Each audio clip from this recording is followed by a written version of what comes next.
early churches that no longer exist in downtown.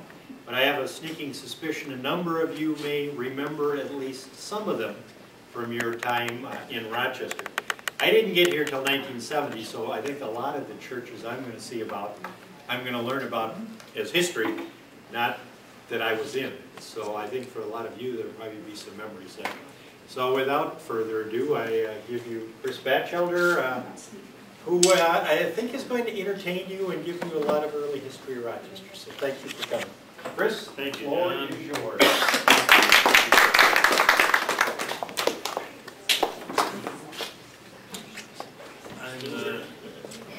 For just a minute on what one of the things John said. I recognize that very few of you would have lived in Rochester or any place else long enough to see to know about all of the churches which we're going to be talking about today. So, picking it up there, thanks to those of you who, and there were many who helped me gather material to prepare for this talk. Those included Andy Lucas from the Mayo Clinic Library and Historic Area, Mr. Irv Miller, an emeritus member of the Mayo Photographic Department, representatives from various churches in Rochester, the staff in the library here at the Olmsted History Center, staff and colleagues from Mayo Illustrations and Design Department and Photographic Department, and of course my wife Kay. It simply is impossible to prepare a presentation such as this without the help of many, many people. Some of you may be asking or wondering why I decided to prepare this presentation. Let me share with you some of my reasons. First, my never-ending respect for and devotion for Mayo Clinic. Second, my deep family roots in Rochester. Third, my belief in our churches and in the role that each of them play in the lives of their members. We all live with change. Our lives are fueled by change. Change can be very positive or very distressing depending on the circumstances. We've all been there. We all know from this and from our personal experience. Some changes we like and find reassuring. Others we do not like and regret that they ever happened. But we cannot survive without change. One additional item of dramatic change which is involved and affects the things that we're going to talk about this morning, churches in Rochester, many of you have seen occur. It's the growth of the Mayo staff. I can't even understand this or realize this, that in the year 2001, 44,000 individuals were employed by Mayo Clinic in Rochester. And that number, of course, does not include the family members who are involved in our churches. These numbers affect many of the churches and push the churches to make changes. Now, with these preliminary comments and thoughts, let me get to the topic of my talk. I've been thinking about this specific topic for a number of years because I'm interested in churches, in Mayo, and in Rochester.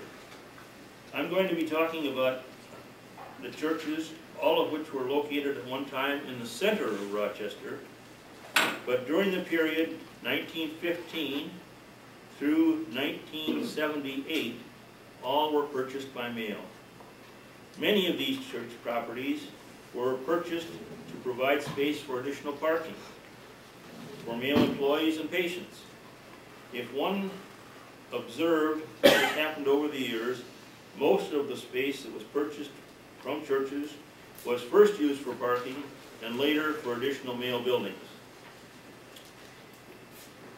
As I mentioned earlier, individuals and families and organizations and churches must change and adjust or they die. Mayo obviously, as it always has since its creation as a partnership, has been growing and expanding and changing. As a result of these transactions between Mayo and the various churches, most are now, quote, out of Mayo's way, unquote. This is positive. Each gained additional significant resources so that they were in a position to buy new property and build new buildings. A little later, I'll comment briefly about the only two churches that have not been moved out of the Mayo arena, so to speak. I believe that the continuation of these two churches, right adjacent to the Mayo campus in downtown Rochester, is very positive. I personally hope it never changes. I will show you pictures of the old church buildings which Mayo over the years has purchased.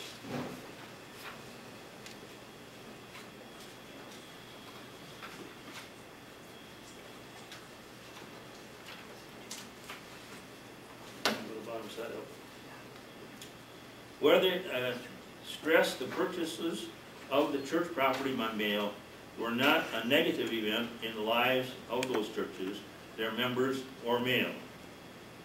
Having said that, let's look at some pictures and share some information. Somebody flip on that projector, please. Oh, we're on. There should be nothing showing. Info?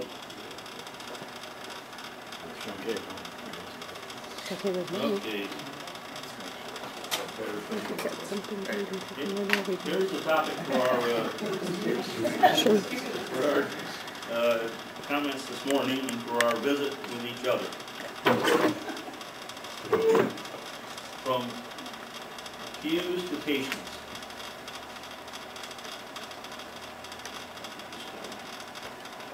First, Unitarian Universalist Church.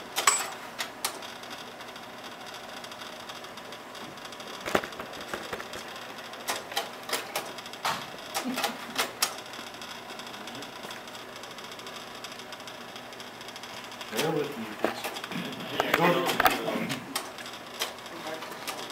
There we go. Am I correct? As an aside, as I did the research for this paper, I was interested to see the different changes which were made in the names of some of the churches. The Unitarians at one time had two churches in a space where the Plummer building is now located. At that time, the church was named Grace Universalist. Now, I hastily add at this point, don't hesitate to correct me when I'm wrong, as long as it doesn't get to be over 50% of the time.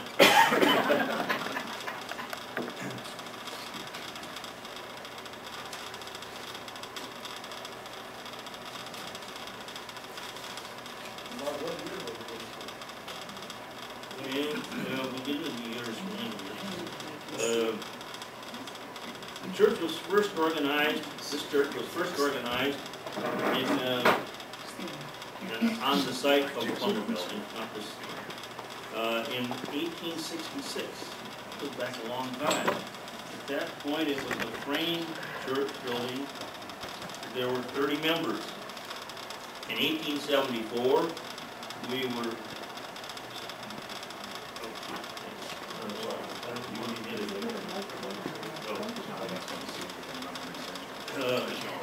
in 1874, that building was moved east or to the back of the property. It was owned by the church, and a new building was erected. In 1877, that new church, which was begun in 1874, was dedicated. But in 1889, a fire damaged that church building. 1890, moving towards the century. 1890, the Universal Church bought the first pipe organ in Rochester. I thought that was interesting and significant. 1916, that property, which is now where the Plummer building is, but you recall the red brick building, the first building built by the Mayo Partnership, was to the north of this property. All right. In 1916, then, that property was purchased by Dr. Will and Dr. Charlie Mayo. Remember that at that time, the practice was still a partnership and was owned by the Mayo brothers and their partners. It wasn't a Mayo Foundation. Here's then the building that was built after they moved from the Palmer Building location. A new church was dedicated and located on 3rd Avenue and 3rd Street Southwest, and the Mayos had provided that space for the church to be built. Okay? Then, subsequent to that, when Mayo, on one hand, they bought or gave the property to the church. On the other hand, they then turned around and bought the new building, and then subsequently, in time that you all remember, the Universalists built this new, beautiful facility out in southwest Rochester.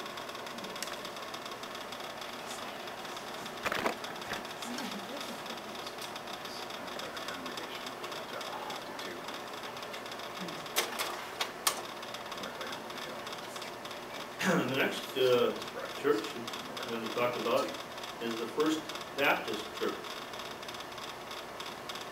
In 1858, this congregation built their first building in Rochester.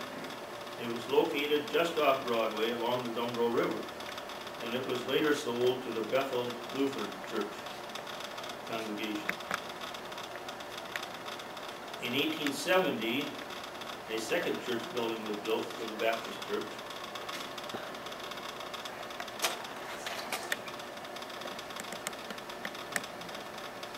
And that was built on the property where the Gonda building is currently located. This building was destroyed by fire in 1912.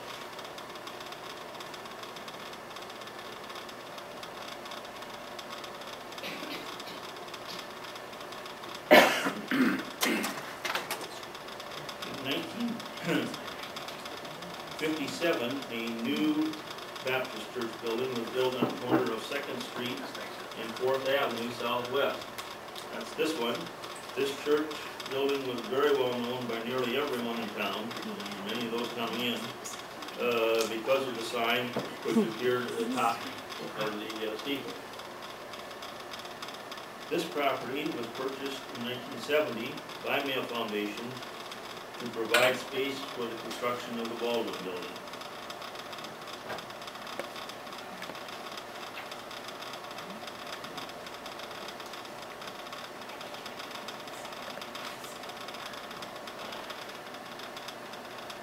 Then after that, as they were getting ready to move, I know it's interesting, they rented or purchased the old Zumbro Lutheran Church building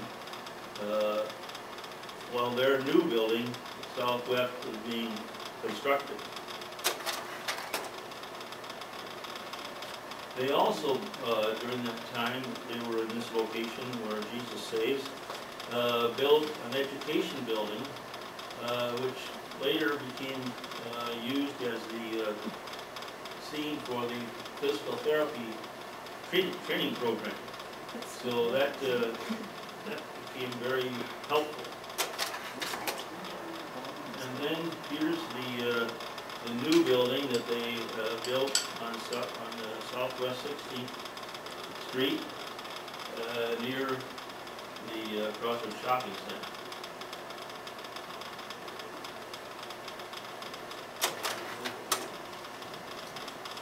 The next one we're going to talk about is the Zumbro Lutheran Church. The Zumbro Church,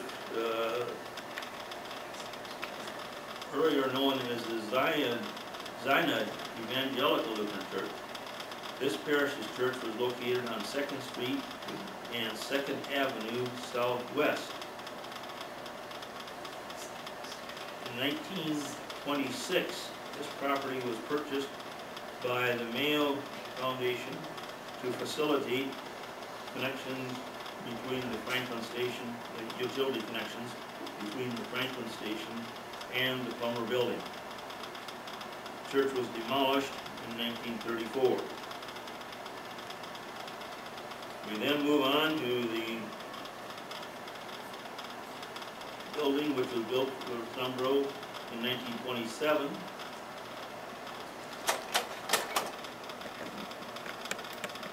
No, it isn't. I think we went backwards.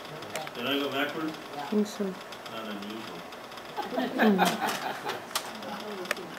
Did it again. There's the news number on, This is a current one, yeah. okay. This church, as you know, is located at the intersection of 4th Street and 3rd Avenue Southwest. 6th Street. 60. Yeah. Who wrote this one? And it's reassuring and scary to be talking with groups of people who know so much. And the more important than that, aren't reluctant to put in their two bits worth. Good, thank you. Get the accurate history though. Okay. I think the old location was at 4th Street. Right. It was. But the old one, yeah, okay, I think that's right.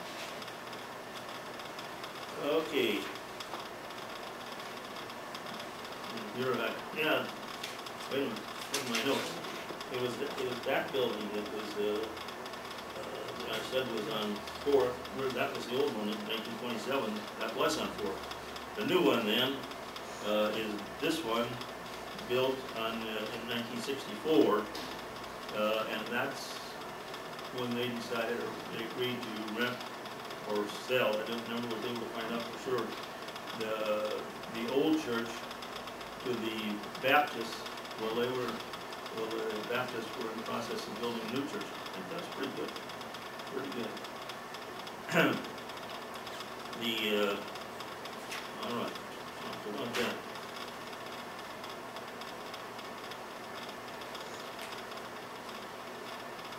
The next one then is a little background. In 1910, the Knowlton family owned and operated the most significant retail store in Rochester. It was located on the corner of Broadway and 2nd Street. All of you know that the Knowlton store was closed and the Dayton Company built a new department store on that location. Okay.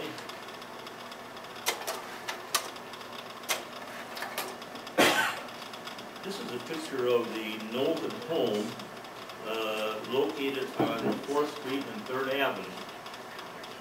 They built this home in 1910, as I mentioned, and this home was then, as you can see by the slide, was a very special home, even in southwest Rochester.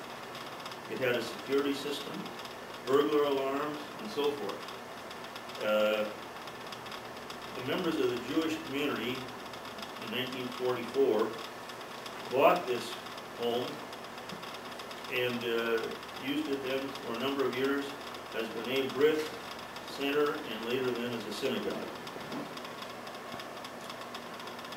The members of that community, when they sold that property to Mayo, then purchased, this again is interesting, purchased the former Mormon Tabernacle on 2nd Street Southwest.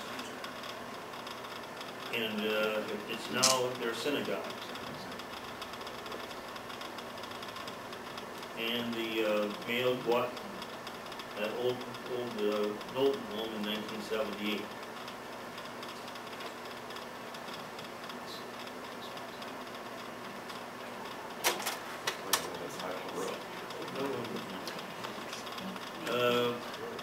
Next we'll talk about the Congregational Church.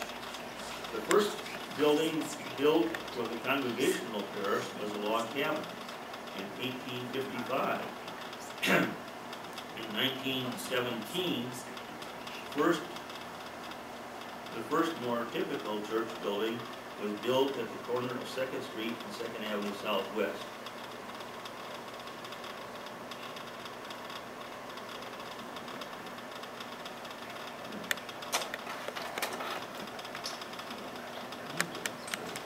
Okay.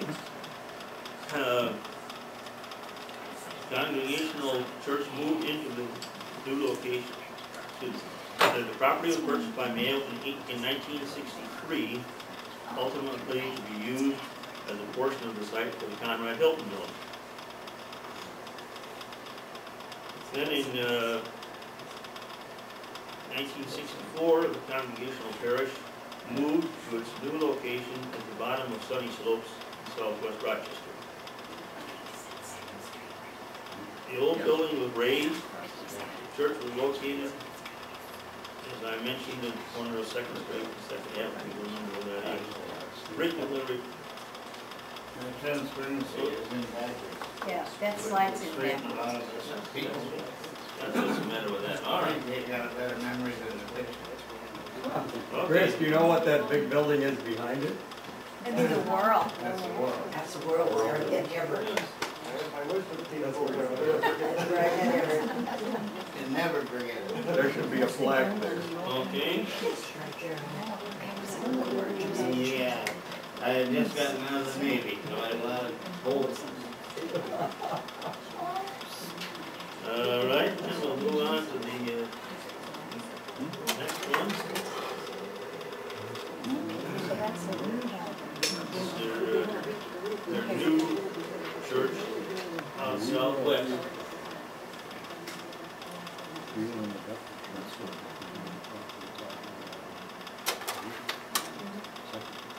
At least he's in blanks, correctly. Final. Trinity Lutheran Church. Trinity Lutheran Church of Rochester was founded in 1867. Interesting to me that a number of these churches were formed in that 1860s, early 1870s time frame.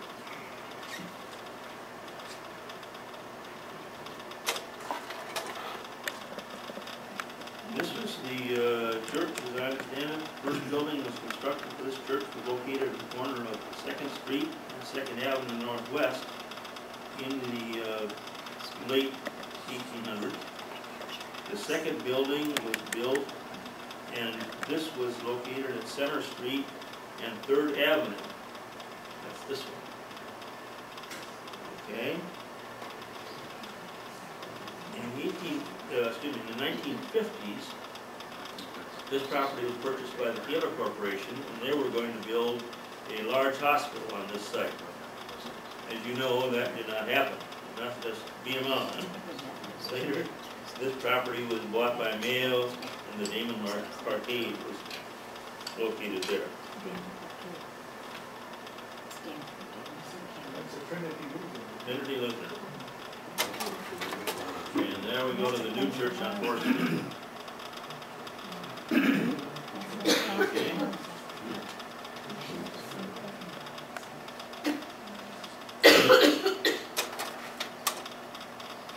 The First Presbyterian Church property at 2nd Street and 3rd Avenue Southwest was purchased by Mayo in 1931. This was the original building. This was donated to the city for a public library and was to revert to the Mayo properties when it was no longer used for that purpose. There is information available, there's no information available as to the time, as to whether this building was raised by Mayo or by the city. Currently, the site and the library building are being used for the Mayo Medical School.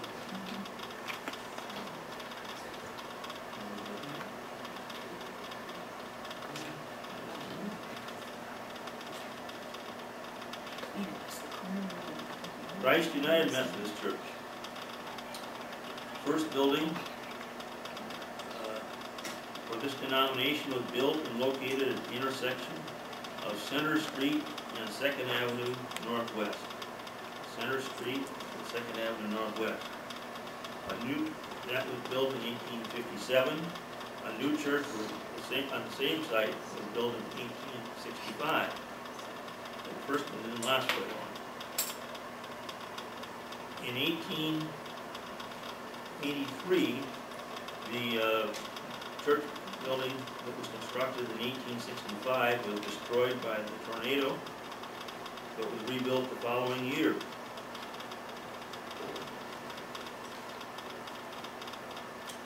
In 1914, that church building was demolished, and a new church building was built 2 years later.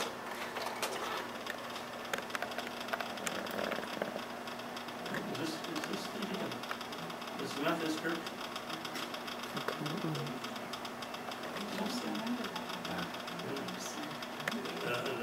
The parish, now known as Christ United Methodist Church, built a new building at its present location on the corner of 4th Street and 5th Avenue Southwest.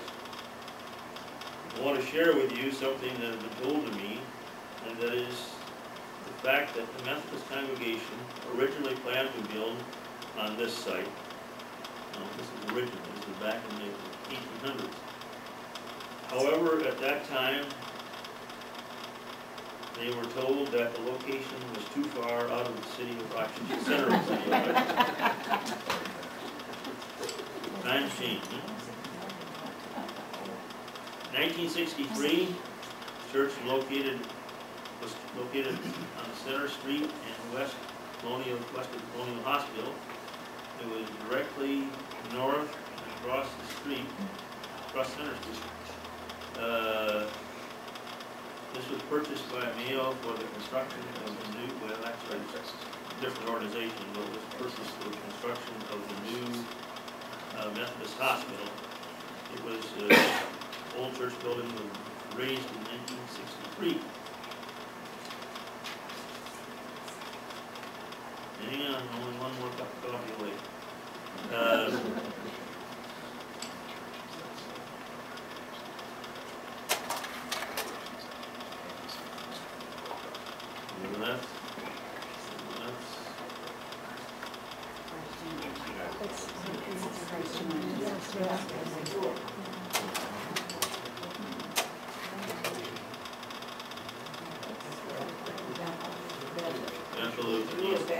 The Bethel Lutheran Church building at 214 3rd Avenue Southwest was purchased by the Olmsted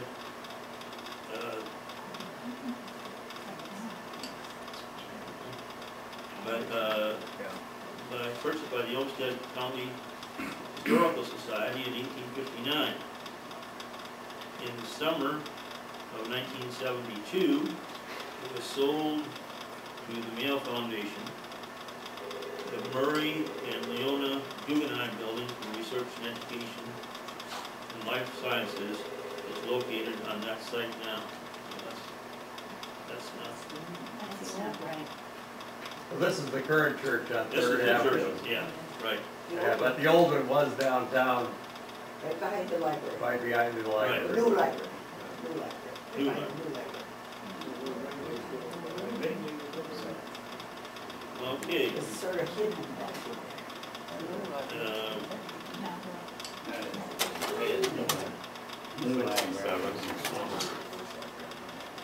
Now this is the picture of the abandoned German Methodist Episcopal Church building on the located at Center Street and 3rd Avenue Southwest.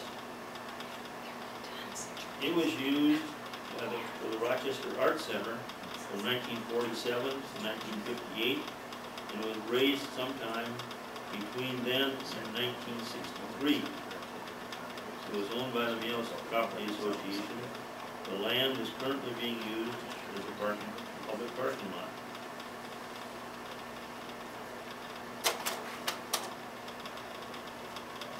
Now, I mentioned that the two churches that are still, not been purchased, not been bought out, not been demolished, are still right adjacent to the Mayo campus. This is a picture of Rochester and St. John's a long time ago, as they say, and I don't remember that particular view, and I don't think anyone else do either. Isn't that the old courthouse? Up the road, yeah. Central High School. Yeah. Is this Second Street down the middle?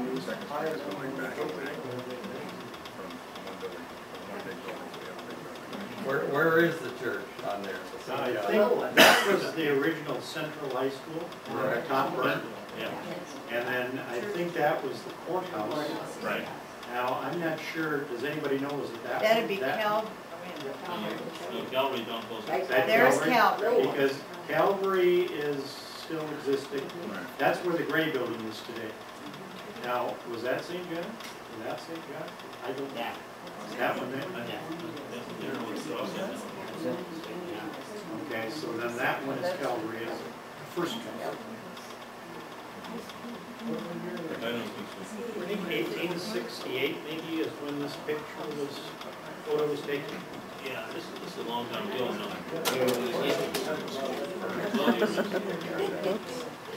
All right, It's gonna be hard. just come over. This is the entrance to St. John's. Okay, old this is the tower. That is the old entrance. You've all been sitting so quietly and so patiently, it's time to go to work. Sorry about that. This is my first mistake today. And then, so, there was of course a great push at one point for St. John's to sell the mail. They didn't do that. Instead of that, I think they've stayed right there, but they have helped in the development of 2 additional Catholic parishes in the city of Rochester. And so, to say nothing of what the support they have done, given to the male patients. They've just totally remodeled the inside of the church, and if you haven't been there, been in that, I really strongly encourage you to do it. They reversed it so that the cross, which was on the west end of is now on the east end. They have created a prayer room on the very east end where the entrance used to be, and so they've done a lot, and it's very supportive of patients and so forth. Okay. All right, there's the second one. Calvary Episcopal did not move. There was a fair amount of discussion in the late 1950s about selling that church property to Mayo, but Thank God we didn't. yeah, they hung on, the group of them hung on. National Mayor, he was against that, taking, he said that my father went through, grandfather, and then he said that's what never stayed here, so he fought for his son Then another, here again, like the St. John's, another parish church in northwest Rochester created, St. Luke's, and so that to me is interesting that the two of those 2 churches have hung right in there and helped other churches to grow. The other thing, and almost done, that is so interesting to me is now, maybe all of you know this, now these 2 churches are going to be connected to the Mayo subway system, so that people can go directly, from the Mayo subway, where they've had their blood drawn, over to to whichever church they choose to select. So that's obviously that's a major change. So, well, St. John's. Yeah. St. John's is having put in an elevator actually to bring the people up, and they both, They figure these people are so people need spiritual. yeah, they figure that they need it, and at least if they want to make it available to those who feel they need it. But the combination of the fact that the churches have decided to do this, with obviously they can only do it with the support of mail. Not that mail is putting in a new subway to connect the new hotel that's being built just north of St. John's. And also then that subway will run over to the employee parking ramp underneath the motel, and then branch what is going to come with the two churches.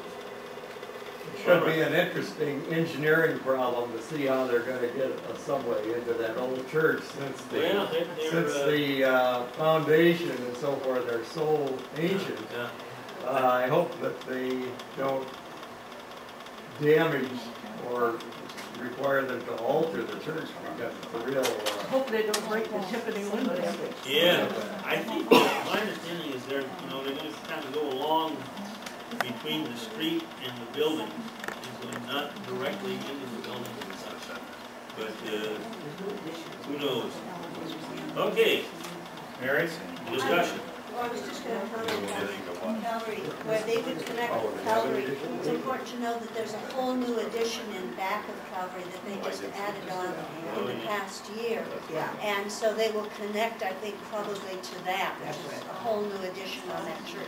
The other thing I wanted to say that I think Calvary has done a beautiful job of, if you are downtown once a week during the summer in the nice weather, they have the lovely garden on the side. And they put on oftentimes programs of music of all kinds for patients and their families and employees, anybody else who's downtown. And they're lovely programs, and it's amazing how much people are drawn to those. So Calvary has done a really nice job of A lot of different ways to serve the community. All right. And then Methodist Church was across that street. And then when they bought the Methodist Church, they closed that street. They closed, what is that, Second Avenue? Yeah, Second Avenue, they closed Second Avenue because it was, But it closed, there is yeah, no Second Avenue. It's a T now. Yeah, Second Avenue is, And my hospital's dad- right in front of it, yeah. My dad was always a first, always had to be a first. And so we loaded all the grandchildren in the car and they sat there till the last time they were gonna close that, and it was the last car over there. The last, it was also the last car across the Center Street Old Bridge, and the first one across the new bridge. There's a lot of ways to make history. Where's that Yes. hotel gonna be? The motel is going to be between north of St. John's and south of that other motel that's there. The Brentwood, maybe? huh? Is it the Brentwood? Yeah. It's in that area. Yeah. Is this a male hotel? No, the Caleb building. The Taylor building is it's got a, it's got one of the national name. it'll be a residence inn. Residence Inn. It's a residence inn. Do you have your reservations in? Do you have your reservations? Of course. Other comments or questions? I'd like to comment about St. John's Church. Just before they tore down the old one, we were building this Greek Orthodox church. My father was chairman of the building committee, and then Father O'Day used to come to Princess Buffet and eat breakfast. And he was Irish when he liked to talk just like my dad. My dad told him, said, Father, we're going to take some business away from you. He said, well, I got too many anyhow.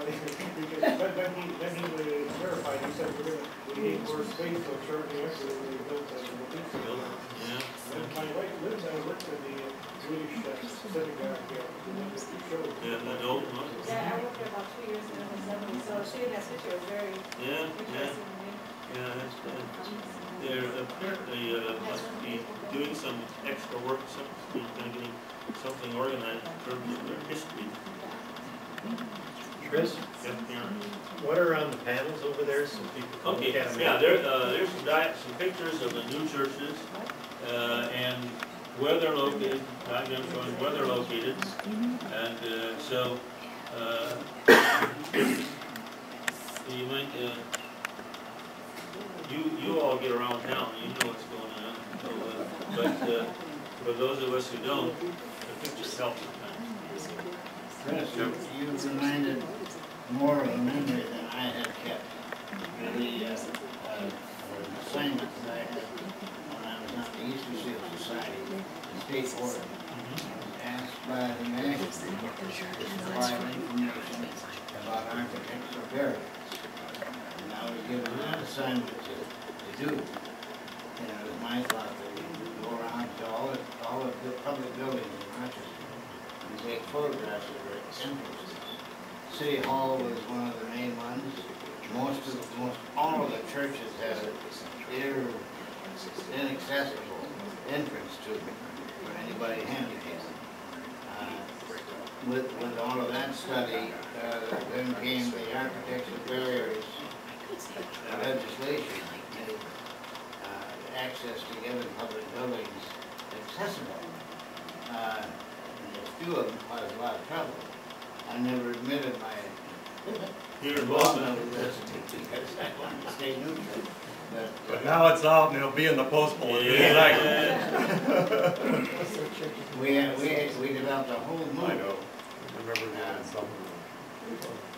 By amateur camera, I think at the time, of these inaccessible accesses. The City Hall was the main one. Then all the others followed suit. Every one of those buildings, those old buildings practically, had a huge formal entrance to their nave for public to come into, and they couldn't get there. You get up those half a dozen steps, you're a little closer to heaven than you were when you started out. It's interesting. Steps in our church, but then we expanded the building, so we had to put an elevator in, and then the people were bumping at the, I think, $10,000 or $12,000. And the cost, but that's the best thing, because we had about 3-4 handicapped people that were coming to church regularly, and plus the visitors, so that's the best thing we did. It's something that before that architectural barriers thing was brought to attention by the Eastern Seal Society. And I was at the Minnesota board with it, and that's how I got that Involved, yeah. Other questions, comments? Very good, Chris. Thanks for coming. Thank you very much. It's fun to do this with you all. John? Chris? I appreciate it. Thank you very much. I'm going to want to go back in the archives and try to track down some more photos because I'd like to see you expand this. I would appreciate it if you would give us the ability to copy your notes because I don't think this is written down anyplace else. And this way we can start gathering this for history. I do want to make a couple of announcements. Our cemetery walk is this coming Saturday. Rochester Fest begins Saturday, don't forget. So we have the cemetery walk at Oakwood Cemetery at 1 o'clock. And we have the distinguished daughter of one of our speakers who is going to come back from the dead for a short time. And that is Howard Magoon, that's Betty's father. And she dropped off his hat this morning. And a photo of him and a couple of anecdotes, so we will be adding that to our repertoire. We are going to have Lucy Wilder portrayed. Some of you may remember Lucy. I had no idea she was a pipe smoker. And, you know, so I think that you'll get a kick out of that. Is it in the notes that she used to send her dog to the bank? She what? She had a great day. Lucy And had she great would put the money pouch in that dog's mouth, and it would take it to the bank. And nobody bothered that dog. The dog wanted to drink water out of the fountain. There was a drinking fountain. There was one in front of the city hall, and then there was one in front of the tobacco store across. Well, anyhow, there was on the way to the bank, and if the dog wanted a drink, he always put the bag down and got in the fountain and took a big drink, but nobody touched the bag. I don't know if that's in, That's Saturday. true.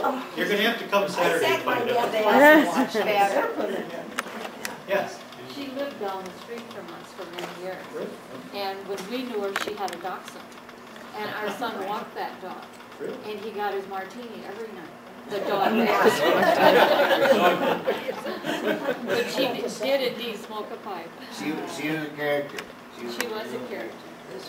But this Very was a good great dog. game, this was a very Well, you know, between a dachshund and a Great Dane, there's a fair amount of size difference. so- There's also going to be Harold Cook. Some of you probably remember Harold Cook, and he is going to be leading the men's chorus. Is that right, Alan? In the Healy Chapel. Well, not personally. His alter ego will be leading Rochester. Chuck Blattner is going to come up. And so that will be in the Healy Chapel. Gertrude Berkman, who was Charlie and Will's sister, is going to be portrayed. She's listed here as the peppery sister of Dr. Will and Dr. Charlie, so not knowing her, I'm not sure. But it sounds like, I suppose to put up with Will and Charlie, you'd had to be a little bit of a character. Otherwise, you just had to get lost in the dust. We're also going to be having Nels Tweet. Now, some of you may have gone to see, was it Bobby? Well, Betty calls him Bobby. I think the rest of us refer to him as Robert or Mr. Tweet. He did a history lecture at the library this past spring. And so his father, who was Dr. Balfour's chauffeur, will be portrayed along. And then we've got Robert Arthur. Now, I don't know Robert Arthur at all, but it lists here as a promising medical career cut short by TB. And then there will be Elizabeth Graham Lowry, and that was the Graham house that was taken down, which is where Kmart is today. She will be portrayed.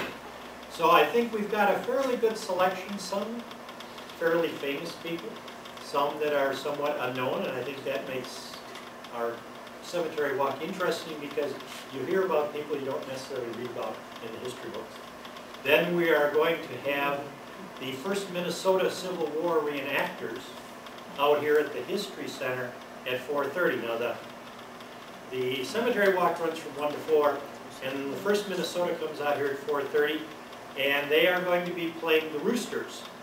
And that will be a hard-fought game.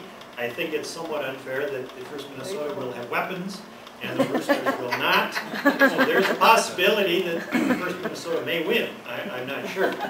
But they are going to be out here. That we put together a small display of from our Civil War collection. The first Minnesota will be bringing out, I believe they are going to be playing music. They are going to be talking about that time era. I believe they have some drummers and some flute. I don't know what you call a military person who plays a flute. Flautist? That seems a little hoity-toity for a Civil War reenactor. There is going to be a old-time baseball display that's being put together. And then the game will start at 6:30. We decided to try an evening game. We don't have lights, but other years we play at 1 o'clock and it's been a scorcher out there. We have not grown trees tall enough to be very shady. So we're going to have a couple of evening games. And then the week after that, the 22nd, there's going to be another game out here with the Honkers. The Honkers always lose the first 3 or 4 innings. And then they figure out rules. And then age does in the Roosters. You see, the Honkers are in their 20s, most of them, and they will dive across the grass very gracefully, hit, and then pick themselves up and keep running. When the Roosters hit the grass, they roll over slowly, and they sort of pick themselves up. And so by the 3rd or 4th inning, the Roosters are in kind of tough shape, and the Honkers are just kind of bouncing around. And by that time, they figure out the rules. But it's a fun game. We have kind of a biased umpire. That doesn't always help. So I try to get out that. Again, will be an evening game. Our next Princess Cafe, we're skipping July. It's just too close to the 4th of July holidays, and to be honest with you, everybody's gone. We are going to have Berdine Erickson come in August. It's August 13th. You probably know Berdine. He will, of course, be speaking on his favorite topic, which is the Rochester State Hospital. Now, I have a question for some of you that has absolutely nothing to do with what I talked about, but a little bit about Chris's. Down by Lourdes High School, there is a building called the Church of the Nazarene. Yes. That seems to be slowly disintegrating in a fairly interesting location. Does anybody have any idea who owns it, or what happened to it, or why it's kind of being covered in growth? I mean, vines and trees, and not really weeds. I have some stock in it. You have stock in the It's old church? stock. My father bought stock in it. I have no pieces. You have stock in the Church of the Nazarene? That old building. I had no idea you could buy stock in the church. And you Is did. that kind of like buying indulgences Would to you like to heaven? have them? I'll bring them up. Well, you know, I didn't know that. Yeah, I'd like to have them. That's known as my having a seat now. See? What is it? All right. I have the stock. Yeah, I appreciate the stock. To vacate the building, so they sold stock. I don't understand why, but I would gather you didn't get a big dividend, because if it was to maintain the building, it's not doing well, Betty, I gotta tell you. Hey Betty, that wasn't the original Greek church, was it? No. No, it wasn't. No, what we have is the only ones. You never had it. Yeah, you ever had a church anywhere you Episcopalians or Catholics? We had a few Greek Episcopalians. Oh, yes, yeah. That's You it, know, at before we built our church, we used to go to the Episcopal church, because our church had an agreement that, like if there were no Orthodox priests, your ministers could marry us, and vice versa. They could kind of like to go to Greece, or where there's no Episcopal church, and they could. Father Menifee, He spoke Greek. Yeah, he was an outstanding minister. In fact, I sang in the junior choir there for about 4 years. So it's good to remember and find memories of that. Well, if somebody can give me, beyond the stock, some idea sometime of where or what has happened to the Church of the Nazarene, I'd just be kind of curious, because I drive by it periodically and it just sort of just sits there. Well, you know, basically, I think that there's going to be something with the church. I think somebody wanted to buy that for some, and I don't know what happened. You know, I used to live with Father buy many times, but I never really noticed that. Why is it abandoned, or is it still? It looks to be abandoned. I've never seen anybody in it. And it just seems to be the only piece of property in that part of town that doesn't have people. So I just threw that out there.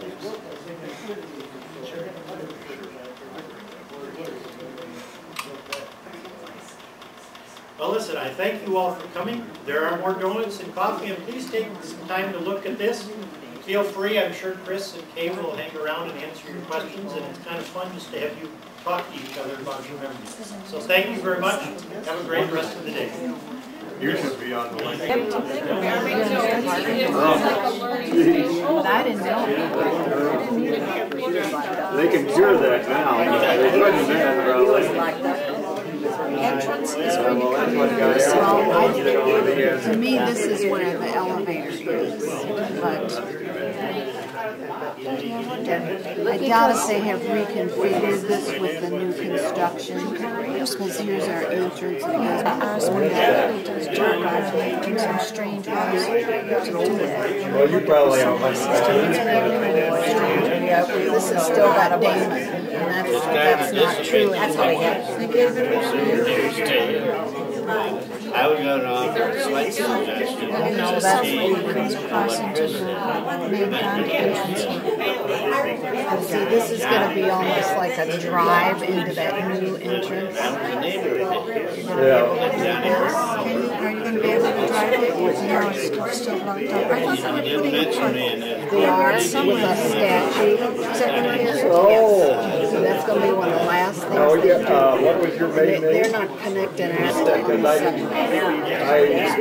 Mayor's putting that in. Your church is not, she's not getting married this long. In the way she did it How's she herself. doing? She Since he working? matured. Yeah, she's really under a lot of stress. Her house is the same, you know, a lot of new house. She changed. He changed his name now. How do you spell his name? He created a job to take care of. It's working out when you move into a new building with a lot of people that have already been there. You're the head guy. It's on my dad's side. I don't know if you were there to take my mother home. She said 90-something times here. She really hasn't had time. I mean, she hasn't been there. I got a postcard of an old place. Those are all new. Those are all. That they call I had to get that on research. Now, do you think she'll enjoy that, enjoy work, or will that be hard on her?